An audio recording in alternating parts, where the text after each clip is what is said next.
அண்ணிக்கிட்ட நியாயத்தை கேட்டேன். நீ எதுக்கு என்ன குடியார பயலுக்கு கட்டி வைக்கிறீங்கன்னு கேட்டதுக்கு எங்க அண்ணி சொல்லுது,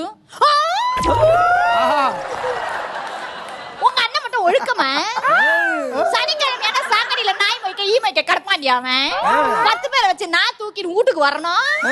நாங்க கட்டிக்கிட்டு வாழல, அதெல்லாம் கல்யாணத்துக்கு அப்புறம் சரியா போயிடுங்கிறாயா. இருந்தாலும் நான் கண்டுபிடிச்சிட்டேன்னு எங்க அண்ணி ரிஜெக்ட் பண்ணிருச்சு.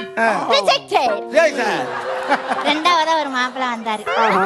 நானும் ஆசையா அப்படி வெக்கப்பட்டுக்கிட்டு எட்டி பார்த்தேன் பாருங்க. ஏமா அதெல்லாம் பண்ற? இதுங்க பொண்ணு பார்க்க வந்தா சும்மா இருக்குங்களா? எங்க பாட்டு பாடி காமி, எங்க டான்ஸ் ஆடி காமி. சரி நமக்கு தான் பாடவும் வரும் ஆடவும் வருவோமே, ஒரு ஆட்டத்தை ஆடி பார்ப்போம்னு எங்க அண்ணி சொல்லி கொடுத்தாங்க ஒரு பாட்டு. ராஜாவின் பார்வைதான்